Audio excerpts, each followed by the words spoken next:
Hi-Tech Limited was registered with an authorized capital of rupees 50 lakh. Hi-Tech Limited was registered. बेटा ये जो registered है ना, जब कंपनी रजिस्टर्ड हो रहा था तब उस वक्त इनका कैपिटल कितना रजिस्टर करवाया गया? 50 लाख। अब देखिए नॉर्मली जब पार्टनरशिप आप बनाते हैं या सोल प्रोप्राइटरशिप आप चला रहे हैं, उसमें कोई कंडीशन नहीं है कि स्टार्ट करते वक्त आपको बताना पड़ेगा कि पूरी लाइफ में कैपिटल क्या रहेगा। कंपनी रजिस्ट्रेशन के टाइम पे इस काम को करना पड़ता है। तो इन्होंने कंपनी को रजिस्टर्ड करने के लिए जब गए तो उन्होंने बताया कि उनका कैपिटल क्या रहेगा, इसी को कहते हैं ऑथराइज्ड कैपिटल। क्या कहते हैं? Authorised capital. ये 50 लाख रुपए का कैपिटल है जिसको इन्होंने डिवाइड किया इक्विटी शेयर्स में, और वो कितने का है बेटा? एक शेयर 100 का। क्लियर है ये बात? The company offered for public, company ने ऑफर करना मतलब इशू किया है पब्लिक को। Company offered for public subscription all the share, जितने भी शेयर्स ऑथराइज किए गए थे वो टोटल शेयर्स 100 से अगर आप डिवाइड करेंगे तो नंबर ऑफ शेयर्स निकल के आ जाएगा। तो अगर 100 से डिवाइड करते तो जितने भी शेयर्स हैं सारे शेयर्स को पब्लिक के लिए ऑफर कर दिया गया। और वो कितना हो रहा है बेटा? अगर हम 100 आते तो 50,000 शेयर्स पब्लिक को ऑफर किया गया। इसका मतलब ये इशूड कैपिटल हो गया। पब्लिक अप्लाइड 45,000 शेयर्स, पब्लिक ने अप्लाई 45 किया, ये है सब्सक्राइब्ड होना। समझ में आ रही बात? जितना पब्लिक अप्लाई करते हैं उसे क्या बोलते हैं हम लोग? सब्सक्राइब किया पब्लिक ने। अलॉटमेंट वॉज मेड, जितना उसने अप्लाई किया था उतना हमने उसे अलॉट कर दिया, मतलब उनको उतना शेयर्स दे दिए। टू ऑल दी एप्लीकेंट, जिन लोगों ने भी अप्लाई किया था सभी को हमने शेयर्स दे दिए। To all the applicants. बात समझ में आ गई यहाँ तक? Authorise capital, registered capital, same चीज। और ऑफर मतलब है यहाँ पे, ऑफर करना मतलब इशू करना, और पब्लिक ने जो अप्लाई किया है उसी का क्या मतलब है बेटा? Subscribe. All the calls were made, यानी सारे पैसे मांगे गए, application, allotment, first call, final call जो भी था वो मांगा है इन्होंने। वर ड्यूली रिसीव, सारे पैसे मिल भी गए, जो मांगे वो मिल भी गए, एक्सेप्ट दी फाइनल कॉल, सिर्फ 20 रुपये फाइनल कॉल पे, जो फाइनल कॉल 20 रुपये का था उस पर 500 शेयर्स ने पैसे नहीं दिए। भाई टोटल शेयर्स हमारे पास कितने पब्लिक ने सब्सक्राइब किए थे? 45 में सिर्फ 500 शेयर्स ऐसे हैं। होगा कोई ऐसा बंदा जिसके पास नहीं हुआ होगा पे करने का? तो 500 शेयर्स ऐसे हैं जिन्होंने पे हमें नहीं किए, बाकी सभी लोगों ने पे किए। क्लियर होगी बात? सभी ने पे किए हैं। आगे लिखा हुआ इन्होंने prepare the balance sheet of the company showing the different types of share capital. आपको बैलेंस शीट बनानी है लेकिन उसमें क्या दिखाना है आपको? कैपिटल। यानी ये नोट्स टू अकाउंट्स में तो दिखाते हैं ना शेयर कैपिटल के टाइप्स, ऑथराइज, इशूड, सब्सक्राइब, और आपको ये बैलेंस शीट बना के दिखाना। तो फॉर्मेट आपको पता कैसे बनाते हैं? बिल्कुल एज इट इज ही हमें बनानी है, सिर्फ उसमें जो चीज़ें वैल्यू के लिए वो जगह छूट जाएंगी। तो मैं भी साथ में बनाता हूँ और आप भी साथ साथ करते चलेंगे, और जहाँ डाउट हो प्लीज़ आप मुझसे पूछिएगा। तो बेटा यहाँ पे लिखा हमने in the books of Hitech limited, उसके बाद लिखेंगे बैलेंस शीट।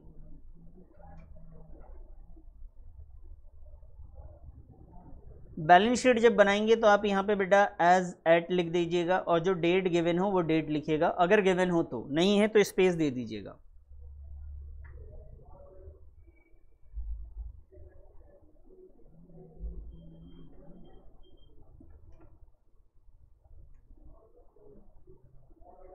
यहाँ पे हमने अमाउंट लिखा,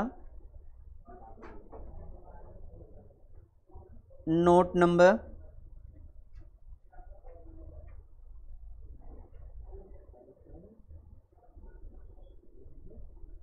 और इस साइड आएगा जी particular.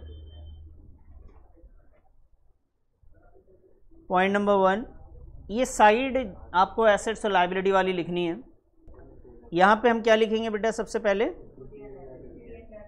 Equity and liabilities.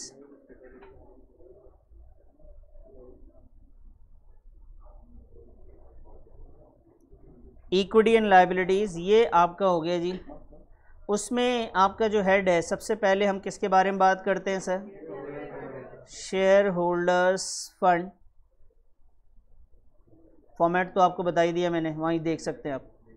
Share holders fund के बाद बताइए बेटा क्या आता है, शेयर कैपिटल।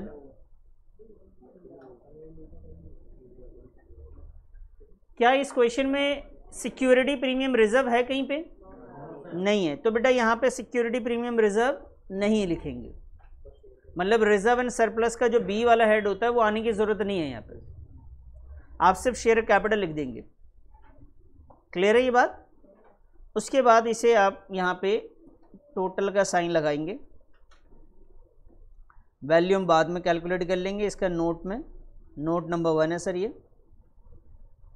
फिर आते जी सेकंड वाली साइड जो होती है हमारी वो एसेट साइड की थी। एसेट्स में बेटा हम लोग लिखेंगे पहले करंट एसेट्स, एसेट्स में लिखेंगे क्या, करंट एसेट्स। करंट एसेट्स के अंदर आएंगे हम लोग कैश एंड कैश इक्विवेलेंट, और ये नोट नंबर 2 है। इक्विवेलेंट का मतलब मैं आपको बता चुका हूँ कि इक्विवेलेंट का मतलब होता है जो कैश के इक्वल है, लिक्विडिटी पोजीशन में हो। ये कैश फ्लो में भी ये वर्ड यूज होगा, जब हम लोग कैश फ्लो पढ़ेंगे वहाँ पे भी कैश एंड कैश इक्विवेलेंट होता है। तो इसके अंदर कैश, बैंक, अगर आपको लिखना हो तो साइड में लिख लेना कहीं पे कि इसके एग्जांपल्स क्या हैं, cash, bank, short term investment, cheques जो आपने डिपॉजिट करे ऑलरेडी, उसकी बात हो रही। तो कैश एंड कैश इक्विवेलेंट में कैश, बैंक, अगर चेक ना ले तो कैश, बैंक और short term investment. Short term investment हम लोग करंट इन्वेस्टमेंट भी कहते हैं। तो ये इसमें आ रही होती है बेटा। उसके बाद इसे भी हम लोग टोटल करेंगे, दोनों बैलेंस शीट का टोटल एसेट्स और लायबिलिटी का इक्वल आ जाएगा। तो अभी हमने ये फॉर्मेट बनाया, उसके बाद हम लोग क्या बनाते हैं, आइए सर नोट्स टू अकाउंट्स आ जाएंगे। यहाँ लिखते हैं sir notes to accounts, notes to accounts. Notes to accounts में सर सबसे पहले जो नोट नंबर हमने लिया था वो लिया था शेयर होल्डर्स फंड का। नोट नंबर हमने क्या लिया था बेटा, शेयर होल्डर्स फंड। तो शेयर होल्डर्स फंड नहीं, सॉरी, शेयर कैपिटल का लिया था। तो यहाँ लिखेंगे बच्चे शेयर कैपिटल। शेयर कैपिटल में कितने टाइप के कैपिटल लिखने होते हैं हमें, बोलो? 3। कौन से? ऑथराइज, इशूड और सब्सक्राइब। तो सबसे पहले किसका लिखेंगे, ऑथराइज कैपिटल। आइए जी ऑथराइज कैपिटल लिख लेते हैं यहाँ पे।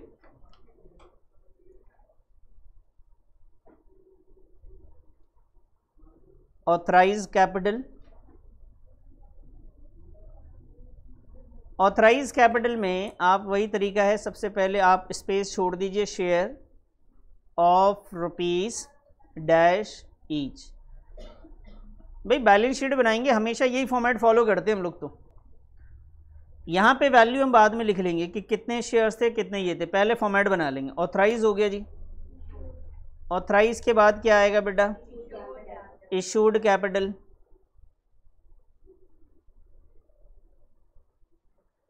इशूड कैपिटल की बात करें तो यहाँ पे लिखेंगे हम लोग shares of rupees dash each. Issued के बाद बच्चे हमारे पास आएगा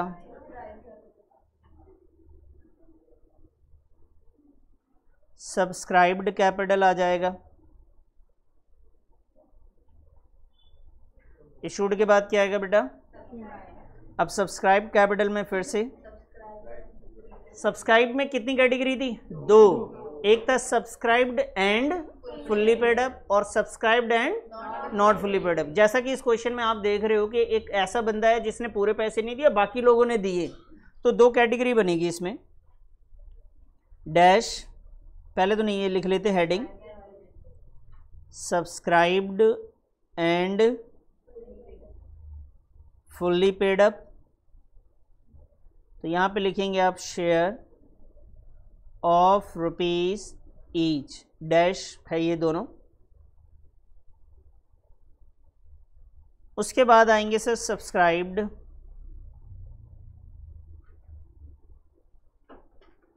and not fully paid up.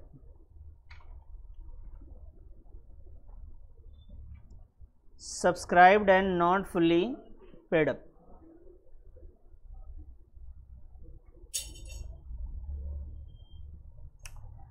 यहां पे आप लिखेंगे वही share of rupees dash each, और जब subscribe not fully paid up होता है तो लेस करते हैं बेटा हम लोग, किसे लेस करते हैं बेटा? कॉल्स इन एरियर्स को। मैं बार बार कहूंगा, देखो अगर आपको बैलेंस शीट में दिक्कत हो, आप सिर्फ ये एक क्वेश्चन याद कर लो, सिर्फ ये वाला भी, आपके सारे क्वेश्चन के दुख सॉल्व हो जाएंगे, कहीं पे दिक्कत नहीं होने वाली। ये एक क्वेश्चन आपने याद कर लिया, आपको सारे क्वेश्चन में यही फॉर्मेट बनाना है और आपको याद ही करना पड़ेगा। आप ऐसा नहीं कि पार्टनरशिप से कोई लॉजिक लगाने लग जाओ, उसमें कहीं का दूसरा लॉजिक लगेगा ही नहीं, इसमें आपको ये याद करना पड़ेगा। बस ज़्यादा ज़्यादा ये कर सकते हैं कि कैपिटल होता है, अब ऑथराइज इशूड, ये सारे नए वर्ड है आपके लिए, पहली बार सुन रहे हैं तो आप इसको याद करेंगे। ये फॉर्मेट आपको समझ में आ गया यहाँ तक? अब आते हैं बेटा क्वेश्चन पे, उठाते हैं क्वेश्चन को और उसमें से वैल्यू को पुट करना स्टार्ट करते हैं। आप ध्यान देना जी, हमने वैल्यू के लिए जो स्पेसेस छोड़ी हैं वो यहाँ पे देखिए। सबसे पहले मैंने यहाँ पे दिया ऑथराइज कैपिटल के लिए स्पेस छोड़ा है। शेयर से पहले नंबर ऑफ शेयर्स डालने, कितने नंबर ऑफ शेयर्स थे? तो जी अगर आप डायरेक्ट निकाल सकते हैं वेल एंड गुड, नहीं निकाल सकते तो आप इसके डिवाइड करके अलग से कैलकुलेट कर लीजिए। 50 लाख को हमने 100 पर शेयर्स था, कितना आया था बेटा? तो 50,000। इधर देखो, अभी नोट नहीं करना बेटा, इधर ध्यान दे लेना। 50,000 शेयर्स कितने का बेटा? ये 100 ईच, और ये वैल्यू कितनी हो गई? 50 लाख। क्वेश्चन जो भी होगा उसमें यही नंबर्स चेंज होंगे बस, और कुछ नहीं होने वाला आपके सामने। इशूड की अगर बात करें, द कंपनी ऑफर्ड पब्लिक, जो कंपनी ऑफर कर रही होती है उसी को क्या कहते हैं हम लोग? इशू करना। तो कंपनी ने ऑफर किया है पब्लिक को कितना बेटा? 45,000 शेयर्स। अच्छा sorry, company offered for the public subscription all the shares, सारे शेयर्स। तो सारे शेयर्स बोले तो ये भी कितने हैं बेटा? 50,000। कितने वाले? तो इसे भी क्या बोलेंगे आप? 50 लाख। क्लियर है सर? अब आइए subscribed and fully paid up वाले सिचुएशन में, और इधर ध्यान दीजिएगा subscribed and fully paid up वाली बात पे। देखो सबसे पहले यहां पे एक रफ लेते हैं, टोटल कितने शेयर्स थे बेटा? इस 50,000 में से किसने पैसे नहीं दिए? दो कैटेगरी बताओ, कितने शेयर्स के पैसे मिल गए और कितने के नहीं मिले? नहीं, सब्सक्राइब्ड जो थे ये तो ऑफ इशू था ना, सब्सक्राइब कितना था? 45,000 में दो कैटेगरी करनी है, इशूड में नहीं करनी, ध्यान रखना। 45,000 में से 500 शेयर्स वाले ने नहीं दिए फाइनल कॉल, और बाकी ने दे दिए, तो 44,500 ने दे दिए और इसने नहीं दिए। ये कौन से फुल्ली पेड बोलेंगे या नॉट फुल्ली पेड? और इसे तो ये चीज़ आपको यहाँ पे फिल कर देना है जाके कि सर ये आया 44,500 और ये आ गया जी कितना? 500। क्लियर है जी? 44,500 ऑफ रुपीज 100 ईच और 500 रुपीज 100 ईच।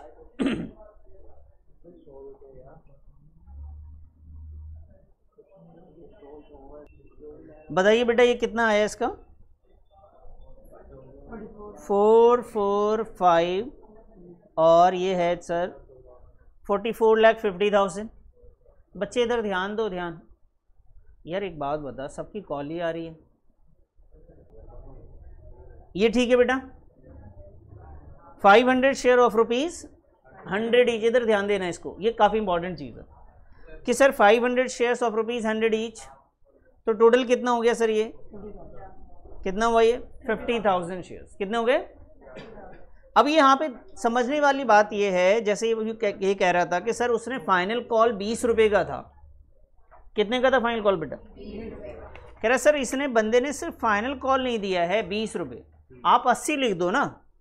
500 शेयर ऑफ ₹80, बिल्कुल सही बोल रहा है। 500 इंटू 80 करके भी हम आंसर निकाल सकते हैं, लेकिन हमें एरियर्स दिखाना पड़ेगा कि कितना नहीं दिया। एरियर्स का मतलब है कितना पैसा नहीं दिया। तो बेटा आप यहाँ पे लिखेंगे 500 इंटू 20 इसने पे नहीं किया है, तो ये कितना हो जाएगा बेटा? 10,000। और यहाँ पे कितना आएगा फिर? 40,000। उसने दिया 80 ही है, लेकिन आपको बताना पड़ेगा कि 100 के हिसाब से 50,000 बनते थे, जिसमें से उसने नहीं दिया, उसे कहते कॉल इन एरियर जितना नहीं दिया, और उसे माइनस करके आप लिखेंगे और फिर इसके बाद इसका टोटल कर देंगे सर। और जो ये टोटल आएगा यही टोटल आपके कैपिटल अकाउंट में जाएगा। ये आ गया जी 50,000 नहीं 9,449 ना, मुझे बताओ जरा, यही आ रहा है 449। ये 449,000 जो है यानी 44,90,000, इस वैल्यू को उठा के हम कहाँ लिख देंगे सर? शेयर कैपिटल में। यहाँ पे लिख देंगे बेटा 44,90,000 और इसका टोटल भी यही आएगा 44,90,000। अब हम लोग बनाएंगे बच्चे कैश एंड कैश इक्विवेलेंट। ठीक है सर? हाँ जी सर, इसका भी डिटेल आपको लिखना पड़ेगा। चले आगे, कर चुके, इतना कर चुके आप। बैलेंस शीट बनाते वक्त ये जो फॉर्मेट है ये चेंज नहीं होता है, ये सेम रहेगा। आप ये याद कर लीजिए, मैक्सिमम इसमें एक आध लाइन और चेंज होती है, फोरफिटेड वगैरह का सिचुएशन आता है तब, तो ये बहुत मुश्किल नहीं है, लेकिन एक बार याद तो रखना पड़ेगा आपको, उसके बाद ही आप कुछ और समझ पाएंगे। नोट नंबर 2 में क्या था बेटा? कैश एंड कैश इक्विवेलेंट,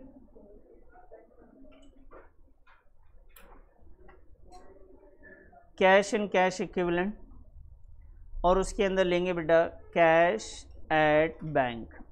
क्या लिखा हमने? Cash at bank. Sir cash at bank की बात अगर करें तो जितना आपको शेयर कैपिटल में पैसा आया है वही आपका जो है कैश एट बैंक है। बाकी इसका तरीका आपको समझने के लिए, आपने अगर कोई एंट्री कर रखी है तो जितने भी बैंक वाली एंट्रीज हुई सब ऐड कर दीजिए, कैश एट बैंक में आ जाएगा। एक तो ये है। बाकी जो लाइबिलिटीज़ वाला साइड है आपका, अभी आपने बैलेंस शीट बनाई, उसमें लाइबिलिटीज साइड का टोटल आ गया होगा ना, इक्विटी लाइबिलिटीज का टोटल आया, वही वैल्यू ये भी होगा, क्योंकि एसेट्स और लाइबिलिटी इक्वल होते हैं। सर और कोई तरीका है क्या? बेटा और तरीका ये है कि आप ये समझिए, टोटल जो नंबर ऑफ शेयर्स थे, टोटल नंबर ऑफ शेयर्स कितने थे सर? 45 लाख था। अच्छा 45,000 शेयर्स थे। कितने रुपए का था बेटा? इधर ध्यान दो, इधर ध्यान दो। पहले ये टोटल वैल्यू आनी थी, यही आनी थी ना, इसमें से नहीं आया। कितने शेयर्स का पैसा? 500 इंटू का ये माइनस आप कर दीजिए, वही वैल्यू आ जाएगी। ये भी वही वैल्यू आएगी जो आपके कैपिटल में आया था, शेयर कैपिटल। क्यों सर? पैसा उतना आता है जितना आपका इशू होता है, जितना पब्लिक सब्सक्राइब करती है वो आता है, तो सब्सक्राइब के हिसाब से पूरा क्वेश्चन होता है। कर लीजिए सर इसको। हाँ वही आएगा सर, बताओ। 44,90,000। इस वैल्यू को भी बैलेंस शीट में आप जाके वहां नोट कर ले। मैं बताता रहूं, आप डायरेक्ट भी निकाल सकते थे।